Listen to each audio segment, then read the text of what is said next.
আসসালামু আলাইকুম সুপ্রিয় শিক্ষার্থীরা, অগ্রণী স্কুল অ্যান্ড কলেজের পক্ষ থেকে আমার গার্হস্থ্য বিজ্ঞান অনলাইন ক্লাসে তোমাদের সবাইকে স্বাগত জানাচ্ছি। আমি রুমানা বেগম, সহকারী শিক্ষক, অগ্রণী school and college, Azimpur, Dhaka. গত ক্লাসে আমরা অষ্টাদশ অধ্যায় পোশাকে যত্ন ও পারিপাট্যতা নিয়ে আলোচনা করছিলাম। তোমরা এই অধ্যায় থেকে জেনেছ যে রেশমি ও পশমি বস্ত্র কিভাবে ধৌত করতে হয়। আর আমাদের বাংলাদেশে আবহাওয়ায় কিন্তু শীতের আমেজ পাওয়া যাচ্ছে। তোমাদের পশমি বস্ত্রগুলো কিন্তু ধোয়ার এখনই উপযুক্ত সময়। তোমরা নিশ্চয়ই সেই বস্ত্রগুলোকে খুব যত্ন সহকারে আলমারিতে তুলে রেখেছিলে, তাই না? আর এই যত্ন সহকারে তুলে রাখাকে কি বলা হয় জানো? একে বলা হয় সংরক্ষণ। তো আমাদের আজকের পাঠের বিষয় হচ্ছে সংরক্ষণ। তো চলো জেনে নেই তোমাদের বইতে এ বিষয়ে কি আছে। তোমরা গার্হস্থ্য বিজ্ঞান বইটি বের করো। অষ্টাদশ অধ্যায় পোশাকে যত্ন ও পারিপাট্যতা, পৃষ্ঠা নম্বর 178। আজকের পাঠ থেকে তোমরা যা শিখতে পারবে, কাপড় সংরক্ষণের উপায়গুলো জানতে পারবে, পারিপাট্য বজায় রাখার জন্য করণীয় বিষয়গুলো সম্পর্কে ধারণা লাভ করতে পারবে, ব্যক্তিগত পরিষ্কার পরিচ্ছন্নতার প্রয়োজনীয়তা ব্যাখ্যা করতে পারবে, রুচিশীল পোশাক নির্বাচন করে নিজের ব্যক্তিত্বকে আরো আকর্ষণীয় করে তুলতে পারবে। পাঠ 5, সংরক্ষণ। সংরক্ষণ বলতে সঠিক নিয়মে রেখে দেওয়াকে বোঝায়। এখানে ব্যবহৃত বস্ত্রাদি ধোয়া ও ইস্ত্রি করার পর যথাযথ স্থানে স্বল্পমেয়াদী বা দীর্ঘমেয়াদী সময়ের জন্য রেখে দেওয়ার কথা বোঝানো হয়েছে। আমরা নানা ধরনের কাপড় চোপড় ব্যবহার করি। এদের মধ্যে ঘরোয়া পোশাক, বাইরের পোশাক, উৎসব অনুষ্ঠানের পোশাক, মৌসুমী পোশাক অন্তর্গত। এছাড়া প্রায় সব বাড়িতে বিছানাপত্র এবং গৃহসজ্জার নানা table cloth, cushion cover, napkin, tray cloth ইত্যাদি থাকে। এগুলোর উজ্জ্বলতা, সৌন্দর্য ও স্থায়িত্ব রক্ষার জন্য সঠিকভাবে যত্ন ও সংরক্ষণ করতে হয়। সংরক্ষণ একক হিসেবে স্টিল ও কাঠের আলমারি, বড় স্টিলের বক্স, সুটকেস ইত্যাদি ব্যবহার করতে হয়। কাপড় সংরক্ষণের লক্ষণীয় বিষয়। দামি কাপড় সাধারণ কাপড় ভাগ ভাগ করে রাখলে সুবিধা হয়। বড় কাপড় ছোট ছোট কাপড় ভাগে ভাগে সংরক্ষণ করা হলে প্রয়োজনের সময় সহজে খুঁজে পাওয়া যায়। কাপড়ের ভাঁজে ভাঁজে ন্যাপথলিন দিতে হয়। লেপের কভার, বিছানার চাদর, কম্বল প্রভৃতি ভাঁজে ভাঁজে কালো জিরা, শুকনা চা পাতা কাপড়ের পুঁটলিতে বেঁধে রেখে দেওয়া যায়। নিম পাতাও রাখা ভালো। মাঝে মাঝে রোদে দিয়ে শুকিয়ে নিলে কাপড়ের স্যাঁতসেঁতে ভাব দূর হয়। শীতকাল ছাড়া বছরের অন্য সময়ে পশমি বস্ত্র ব্যবহৃত হয় না। বছরে 2-3 মাস পশমি বস্ত্র ব্যবহৃত হয়। বছরের বাকি সময়ে এগুলো তোলাই থাকে। পশমি বস্ত্রের দাম তুলনামূলক বেশি। সঠিক উপায়ে সংরক্ষণ করতে পারলে পশমি কাপড় অনেক দিন পর্যন্ত টেকে। সংরক্ষণের উপায়গুলো নিম্নরূপ। পশমের সবচেয়ে বড় শত্রু মদ। ময়লা পশমি কাপড়ে এদের আরো বেশি উপদ্রব হয়। মদ পোকার হাত থেকে রক্ষা করতে হলে কাপড় সংরক্ষণের আগেই সঠিক নিয়মে ধুয়ে শুকিয়ে নিতে হবে। এরপর ইস্ত্রি করে বাতাসে শুকিয়ে আর্দ্রতা মুক্ত করে নিতে হয়। তারপর ভাগে ভাগে আলমারি বা বক্সের মধ্যে ভরে রাখতে হয়। কাপড়ে ভাঁজে ভাঁজে ন্যাপথলিন দিতে হবে। এছাড়া শুকনো নিম পাতা, তামাক পাতা কাপড়ে জড়িয়ে ভাঁজে ভাঁজে রাখা যায়। সংরক্ষণ করার আগে আলমারি বা বক্সে কীটনাশক স্প্রে করে নিলে ভালো হয়। সংরক্ষিত কাপড়গুলো মাঝে মাঝে বের করে হালকা রোদে মেলে বাতাস লাগিয়ে স্যাঁতসেঁতে ভাব দূর করতে হয়। পশমি কোট, প্যান্ট, জ্যাকেট প্রভৃতি আলমারির ভেতর হ্যাঙ্গারে ঝুলিয়ে রাখলে ভালো থাকে। রেশমি বস্ত্র মূল্যবান হয়ে থাকে। এসব বস্ত্র ব্যবহার উপযোগী রাখার জন্য যত্নের সাথে সংরক্ষণ করতে হয়। সংরক্ষণের উল্লেখযোগ্য বিষয়গুলো নিম্নরূপ। সংরক্ষণ করার আগেই নিয়ম অনুযায়ী ধৌতকরণ, শুকানো ও ইস্ত্রির কাজটি করে নিতে হবে। ইস্ত্রি করা রেশমি বস্ত্রের জলীয় বাষ্প উত্তমরূপে দূরীভূত করতে হবে, তা না হলে ফাঙ্গাস সৃষ্টি হয়ে বস্ত্রের তন্তু দুর্বল হয়ে যায় এবং ব্যবহারের সময় ফেঁসে যায়। রেশমি কাপড়ের চরম শত্রু কাপড় কাটার রূপালী পোকা, তাই অবশ্যই সংরক্ষিত স্থানটি আর্দ্রতা মুক্ত হওয়া বাঞ্ছনীয়। মাঝে মাঝে হালকা রোদে বাতাস চালনা করে শুকিয়ে নিতে হবে। পাঠ 6, পারিপাট্যতা ও দৈহিক পরিচ্ছন্নতা।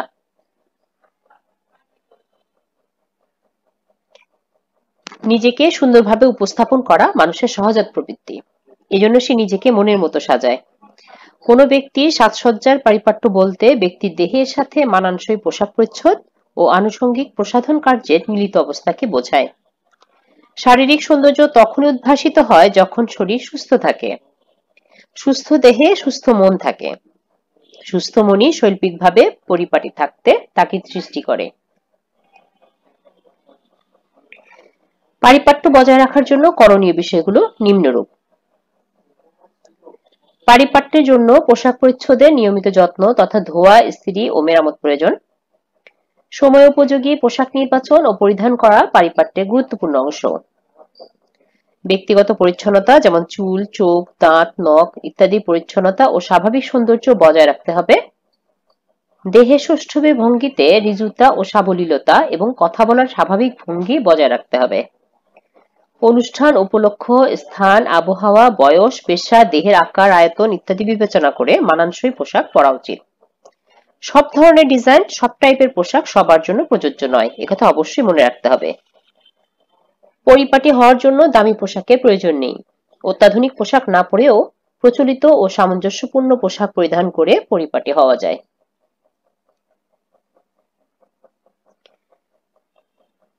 সাধারণ পোশাকের সাথে আনুষঙ্গিক প্রসাধনী সুসমন্বয় ঘটিয়ে আকর্ষণীয় হয়ে ওঠা যায়। সাংস্কৃতিক রীতি অনুযায়ী পোশাক নির্বাচন করা উচিত, যেমন একজন বাঙালি মেয়েকে শাড়িতেই সুন্দর লাগে।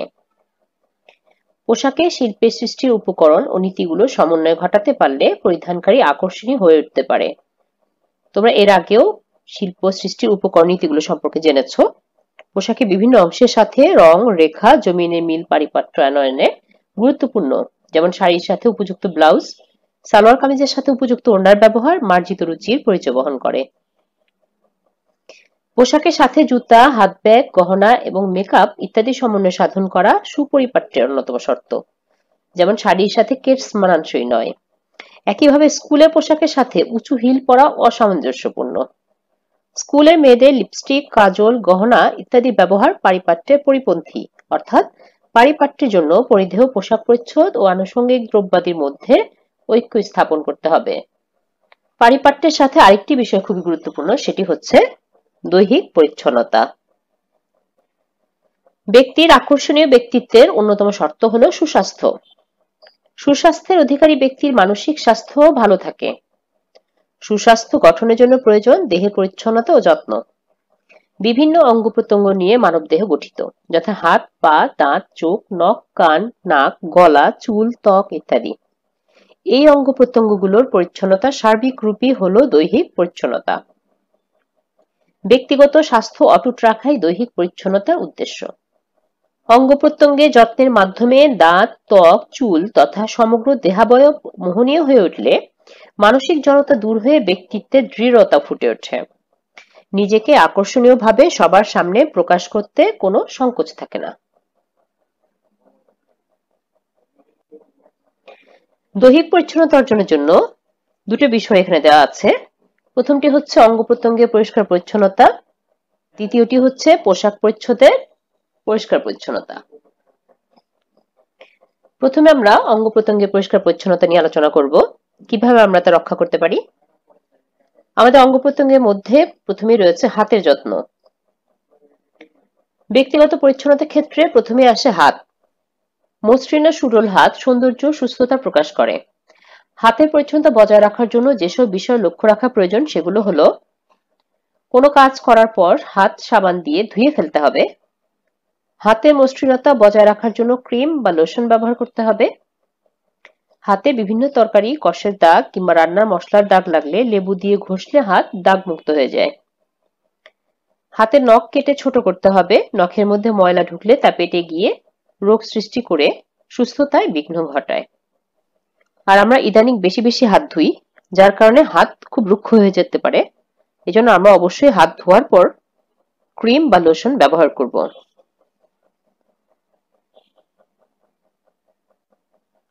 পায়ের যত্ন। পায়ের যত্নে লক্ষণীয় বিষয়গুলো হলো প্রতিদিন পা সাবান দিয়ে ঘষে ঘষে ময়লা তুলে পরিষ্কার করতে হবে এবং মসৃণতা রক্ষার জন্য তেল, লোশন, গ্লিসারিন, পেট্রোলিয়াম জেলি ইত্যাদি ব্যবহার করতে হবে। মাঝে মাঝে ঈষদুষ্ণ গরম পানিতে লবণ গুলে পা 30-35 মিনিট ডুবিয়ে রাখলে পায়ের ময়লা এবং ক্লান্তি দূর হয়। দাঁতের যত্ন। দাঁতের যত্নে লক্ষণীয় বিষয়গুলো হলো প্রতিদিন মানসম্মত পেস্ট বা দাঁতের মাজন ব্যবহার করতে হবে। খাওয়ার পর দাঁত পরিষ্কার করে নিতে হবে। দাঁত মাজার জন্য ছাই, কয়লা, পোড়ামাটি স্বাস্থ্যসম্মত নয়, এগুলো ব্যবহারে দাঁতের ক্ষতি হয়। দুর্গন্ধমুক্ত উজ্জ্বল দাঁত সৌন্দর্য ও সুস্বাস্থ্যের পরিচায়ক। দাঁতের যত্নে আমরা ডেন্টিস্টের সাহায্য নিতে পারি। 6 মাস পর পর ডেন্টিস্ট দিয়ে দাঁত চেক করালে দাঁতের অনেক সমস্যা দূর হয়। এবার চোখের যত্ন। চোখ খুবই গুরুত্বপূর্ণ একটি অঙ্গ। মানবদেহের বিভিন্ন অঙ্গ প্রত্যঙ্গের মধ্যে চোখই সবচেয়ে কোমল ও সূক্ষ্ম। উত্তেজনা প্রবণ, কালিমাবিহীন, স্বচ্ছ, চকচকে চোখ সুস্থতার পরিচয় বহন করে। চোখের নিরাপত্তা বিধানে নিম্নের বিষয়গুলো লক্ষ্য রাখতে হবে। প্রতিদিন ভোরে চোখ পরিষ্কার করে ঠান্ডা পানি ঝাপটা দিতে হবে। তীব্র বা উজ্জ্বল এবং কম বা নিষ্প্রভ এই দুই ধরনের আলোই চোখের জন্য ক্ষতিকর। কাজের প্রকৃতি অনুযায়ী পর্যাপ্ত আলোর ব্যবস্থা করা প্রয়োজন। নীল বা সবুজ আলো চোখে স্নিগ্ধ অনুভূতি আনে, ক্লান্তি দূর করে। চোখের সুস্থতার জন্য ভিটামিন এ সমৃদ্ধ খাবার গ্রহণ করতে হয়। চোখ চুলকালে বা লাল হলে কিংবা পানি ঝরলে চিকিৎসকের পরামর্শ নেওয়া জরুরি। এক্ষেত্রে কোনোভাবেই দেরি করা যাবে না। চুলের যত্ন। পরিষ্কার পরিচ্ছন্ন, উজ্জ্বল, মসৃণ এবং সুবিন্যস্ত চুল ব্যক্তিত্বের পরিচয় বহন করে। যেসব নিয়মগুলো চুলের সৌন্দর্য ও সুস্থতা রক্ষা করে সেগুলো হলো নিয়মিতভাবে চুল আঁচড়াতে হবে এবং পরিষ্কার রাখতে হবে। এই জন্য অল্প ক্ষারযুক্ত সাবান, প্রাকৃতিক উপকরণ যেমন মসুরের ডালের পানি, মেথি বাটা, ডিমের মিশ্রণ, লেবুর রস ইত্যাদি ব্যবহার করা যায়। খুশকি দূর করার জন্য লেবুর রস, মেথি বাটা, নিম পাতার পানি, ডিমের কুসুম ইত্যাদি ব্যবহার করলে উপকার পাওয়া যায়। চুলের মসৃণতা বৃদ্ধির জন্য নিয়মিত তেলের সাথে লেবুর রস, চায়ের লিকার, টক দই ইত্যাদি ব্যবহার করতে হবে। ভিটামিন এ জাতীয় খাবার গ্রহণ করলে চুল ভালো থাকে। নাক, কান ও গলা। নাক, কান ও গলা এই নিকটবর্তী অঙ্গগুলোর সুস্থতা খুবই জরুরি। শ্রবণেন্দ্রিয় কান দিয়ে কথা ঠিকভাবে শুনেই আমরা নিজেরা কথার উত্তর দিই, চিন্তা করি। ঠান্ডা লাগলে, নাক গলা বসে গেলে কিংবা নাক দিয়ে অনবরত পানি ঝরলে দেখতে যেমন খারাপ লাগে, তেমনি স্বাভাবিক জীবনেও বাধার সৃষ্টি হয়। স্পষ্ট ভাষায় মিষ্ট স্বরে কথা বললে সুন্দর ব্যক্তিত্বেরই পরিচয় ফুটে ওঠে। গলা সুস্থতার জন্য লবণযুক্ত গরম পানি ভালো। ত্বকের যত্ন। পরিষ্কার পরিচ্ছন্ন ত্বক উজ্জ্বল ও নিরোগ হয়। ত্বকের বর্ণ যেমনই হোক না কেন, তা যদি কোমল, মসৃণ ও পরিচ্ছন্ন হয় তাহলে তা আকর্ষণীয় ব্যক্তিত্বেরই পরিচয় দেয়। ত্বকের সুস্থতার জন্য প্রয়োজন নিয়মিত গোসলের অভ্যাস ত্বকের পরিচ্ছন্নতা বাড়ায়। কখনোই বেশি গরম বা বেশি ঠান্ডা পানি ব্যবহার করা ঠিক নয়। ক্ষারহীন ভালো সাবান দিয়ে প্রতিদিন গা রগড়িয়ে গোসল করা উচিত।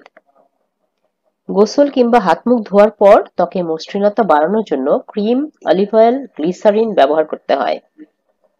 আমরা বিভিন্ন অঙ্গ প্রত্যঙ্গের যত্নগুলো শিখলাম, এগুলো সম্পর্কে জানলাম। তোমরা প্রতিদিনই এই অঙ্গগুলো যত্ন নেবে এবং পরিষ্কার পরিচ্ছন্ন থাকার চেষ্টা করবে। এবার আমরা পোশাক পরিচ্ছদের পরিচ্ছন্নতা সম্পর্কে জানবো। শুধুমাত্র অঙ্গ প্রত্যঙ্গের পরিচ্ছন্নতা দেহের সার্বিক পরিচ্ছন্নতা আনয়ন করতে পারে না। এর জন্য প্রয়োজন পোশাক পরিচ্ছদের পরিষ্কার পরিচ্ছন্নতা।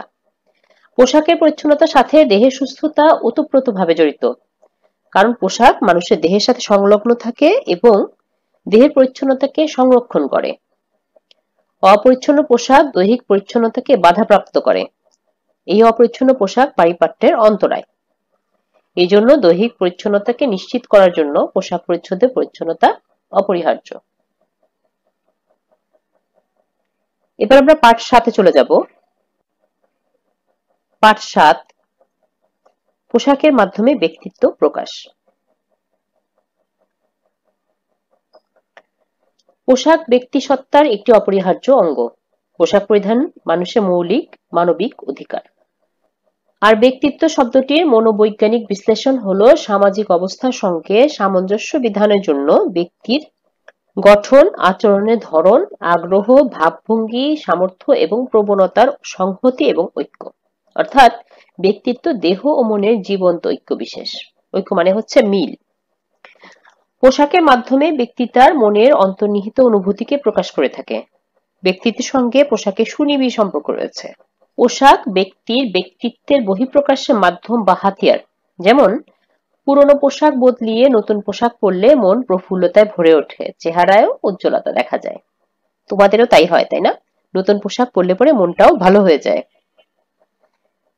পোশাক পরিবেশের সাথে মানানসই হলে মনে কোনো সংশয় থাকে না, নিজেকে নিঃসংকোচে প্রকাশ করা যায়, ব্যক্তিত্বে সাবলীল ভাব ফুটে ওঠে। পরিবেশ অনুযায়ী সঠিক পোশাক না হলে মনে অস্বস্তি সৃষ্টি হয় এবং জড়তা তৈরি হয়। ফলে শরীর মন আড়ষ্ট হয়ে ব্যক্তিত্বের বহিঃপ্রকাশে বাধা সৃষ্টি হয়, নিজেকে আড়াল করার প্রবণতা দেখা যায়। পোশাকের আকার, নকশা, জমিন, রং ইত্যাদি ব্যক্তিত্বের উপর প্রভাব ফেলে। জাঁকজমকপূর্ণ নকশাবহুল বড় ছাপা ও ভারী জমিনের বস্ত্রের পোশাকে মোটা মেয়েদের আরো মোটা দেখায়।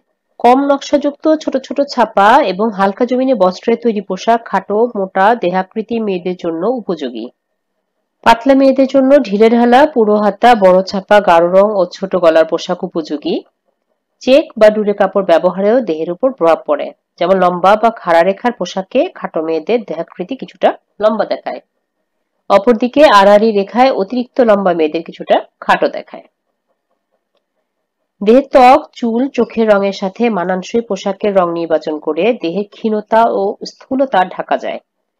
নীল, সবুজ, নীলাভ সবুজ ইত্যাদি স্নিগ্ধ রঙের পোশাকগুলো স্থূল দেহের মেয়েদের আপাতভাবে হালকা দেখায়। অন্যদিকে লাল, হলুদ, কমলা ইত্যাদি প্রখর রঙগুলো খাটো ও পাতলা মেয়েদের জন্য উপযোগী। যাদের দেহের বর্ণ উজ্জ্বল তাদের সব রকমের রঙের পোশাকে মানায়।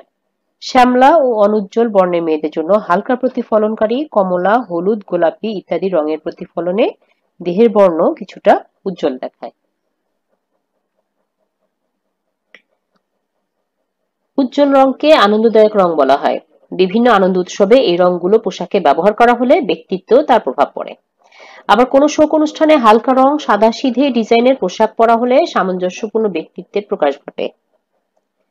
সামাজিক রীতিনীতি ও সংস্কৃতির প্রতি লক্ষ্য রেখে পোশাক পরিধান করা হলে অধিক ব্যক্তিত্বপূর্ণ মনে হয়। উগ্র অমার্জিত পোশাক সুন্দর ব্যক্তিত্বের পরিপন্থী। পোশাক ও ব্যক্তিত্বের পারস্পরিক ঐক্য স্থাপনের জন্য সাজসজ্জার আনুষঙ্গিক উপকরণগুলোর যেমন জুতা, ব্যাগ, বেল্ট, কেশবিন্যাস ইত্যাদি সমন্বয় ঘটাতে হয়। পোশাকের মাধ্যমে সামগ্রিক সাজসজ্জায় পারিপাট্য সৃষ্টি করার একটা অন্যতম শর্ত হলো পরিষ্কার পরিচ্ছন্নতা। এলোমেলো চুল, ময়লাযুক্ত বড় বড় নখ পোশাকের মাধ্যমে সৌন্দর্য ফুটিয়ে তুলতে বাধা সৃষ্টি করে।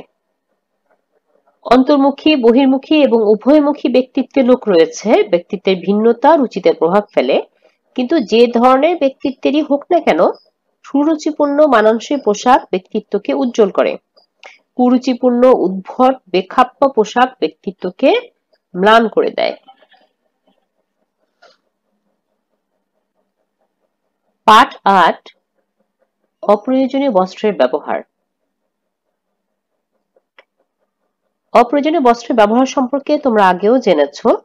তোমরা নবম শ্রেণীতে অপ্রয়োজনীয় বস্ত্র দিয়ে পাপোশ তৈরি করতে শিখেছ। যদিও তোমরা এটি শিখেছ, তারপর আমরা একবার এটি চোখ বুলিয়ে যাচ্ছি। গৃহে নানা ধরনের কার্যক্রম সম্পন্ন হয় এবং অব্যবহৃত জিনিসের সৃষ্টি হয়। এগুলোর মধ্যে জীর্ণ ও পুরনো বস্ত্র অন্যতম। এসব অপ্রয়োজনীয় বস্ত্রকে নানাভাবে কাজে লাগানো যায়, যেমন পুরনো বস্ত্র, শাড়ি, বিছানার চাদর, পর্দা ইত্যাদি রং চটে গেলে, সামান্য ছিঁড়ে গেলে ফেলে রাখা হয়। পুরনো কাপড়ের সাহায্যে গ্রামে মেয়েরা সুন্দর করে নকশি কাঁথা বানায়। পুরনো কাপড়ের কাঁথায় নানা ধরনের লতাপাতা দৃশ্য ফুটিয়ে তোলা হয়। এভাবে তৈরি হয় নকশি কাঁথা। বর্তমানে এসব কাঁথা শুধু শীতের আচ্ছাদন নয়, বরং বিছানার চাদর, সোফার কভার, দেয়াল সজ্জা, মেঝের আচ্ছাদন হিসেবেও ব্যবহার করা হয়। পুরনো শাড়ি দিয়ে পা মোছার পাপোশ তৈরি করা যায়। ধাপগুলো দেখো। প্রথমে শাড়ির এক মাথায় গিট দিয়ে নিতে হবে। এবার শাড়িটিকে লম্বালম্বি ভাবে 3 ভাগে ভাগ করে নিতে হবে। তারপর শাড়িটাকে কোথাও ঝুলিয়ে নিয়ে লম্বালম্বি করে শক্তভাবে বেনি করে নিতে হবে। এখন বেনিটাকে ঘুরিয়ে ঘুরিয়ে একটার সাথে অন্যটা সুতা দিয়ে আটকিয়ে ফেলতে হবে। এই পাপোশ গোলাকার বা ডিম্বাকৃতির হবে। টুকরা কাপড়ের আরো ব্যবহার রয়েছে। বাড়িতে কাপড় সেলাইয়ের কাজ করার পর বিভিন্ন টুকরা কাপড় অপ্রয়োজনীয় অংশ হিসেবে বের হয়।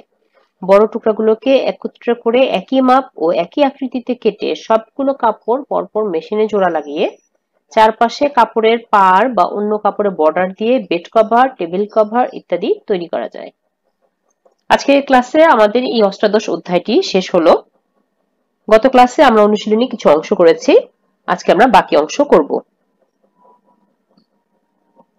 অনুশীলনীতে একটি উদ্দীপক রয়েছে। মিসেস রেবা শীতের মৌসুমের পর গরম কাপড়গুলো উঠিয়ে রাখেন। পরের বার শীতের মৌসুমের আগে কাপড়গুলো ব্যবহার করতে গিয়ে দেখেন অনেকগুলো কাপড় পোকার দ্বারা নষ্ট হয়েছে। 3 নম্বর প্রশ্নটি হচ্ছে, মিসেস রেবাকে কাপড়টি সংরক্ষণের আগে প্রথমেই কি করতে হতো? ক. কাপড়ে ভাঁজে ভাঁজে নেপথলিন দেওয়া। খ. নিম পাতা, তামাক পাতা কাপড়ে দেওয়া। গ.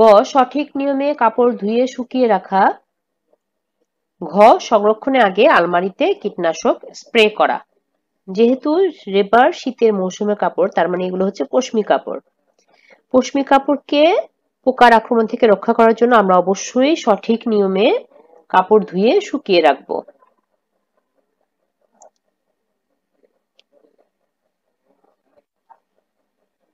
কাপড়টি নষ্ট হওয়ার কারণ কাপড়গুলোর উপর কীটনাশক ওষুধ স্প্রে করা হয়নি। মাঝে মাঝে হালকা রোদ ও বাতাসে কাপড় শুকানো হয়নি। কালো জিরা, চা পাতা, নিম পাতা ব্যবহার করা হয়নি। কাপড়ের উপর কীটনাশক ওষুধ কখনো স্প্রে করতে হয় না। আমরা জানি আলমারির ভেতরে বা বক্সে কীটনাশক ওষুধ স্প্রে করে নেওয়া ভালো। তাহলে এর উত্তরটি হবে 2 ও 3।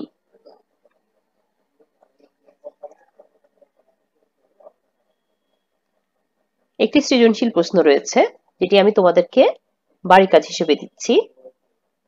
তানহা একটি গায়ে হলুদের অনুষ্ঠানে যাওয়ার জন্য সাদা রঙের সালোয়ার কামিজ পরে সাজসজ্জা করে উপস্থিত হয়। অনুষ্ঠানে যাওয়ার পর তাকে বেশ বিমর্ষ দেখাচ্ছিল। তার মন খারাপ দেখে চাচি তাকে বললেন, পরিবেশের সাথে মানানসই পোশাক ও সাজসজ্জা ব্যক্তিকে আকর্ষণীয় করে। আকর্ষণীয় ব্যক্তিত্বের অন্যতম শর্ত কি? তোমরা আজকের পাঠ থেকে জেনেছো আকর্ষণীয় ব্যক্তিত্বের অন্যতম শর্ত হচ্ছে দৈহিক পরিচ্ছন্নতা, যেটা তোমাদের বইয়ের 179 পৃষ্ঠায় রয়েছে। খ. পোশাক পরিচ্ছদের পরিচ্ছন্নতা প্রয়োজন কেন? অবশ্যই ব্যক্তিত্বের প্রকাশের মাধ্যমই হচ্ছে পোশাক, আর এই জন্য প্রয়োজন পোশাক পরিচ্ছদের পরিষ্কার পরিচ্ছন্নতা। কারণ পোশাক পরিচ্ছন্নতার সাথে দেহের সুস্থতাও যেমন জড়িত, আবার অপরিচ্ছন্ন পোশাক কিন্তু দৈহিক পরিচ্ছন্নতাকে বাধা দেয় এবং নিজের পারিপাট্যে প্রকাশ্যে বাধা হয়ে দাঁড়ায়। গ. তানহাকে বিমর্ষ দেখানোর কারণ ব্যাখ্যা করো। তানহা একটি হলুদ অনুষ্ঠানে গিয়েছে, কিন্তু পরেছে সাদা রঙের সালোয়ার কামিজ, যাতে তানহাকে আরো বিমর্ষ দেখাচ্ছিল। তুমি তোমার নিজের ধারণা থেকে, উদ্দীপক থেকে এবং বইয়ের যে বিষয়গুলো পড়েছো সেটা থেকে কম্পেয়ার করে, 3টি বিষয় কম্পেয়ার করে তুমি এই উত্তরটি লিখবে। তানহার জন্য চাচির মন্তব্যটি যথার্থতা মূল্যায়ন করো। আশা করি আজকের পাঠ থেকে তোমরা যা শিখেছো উত্তরটি অবশ্যই তোমরা লিখতে পারবে।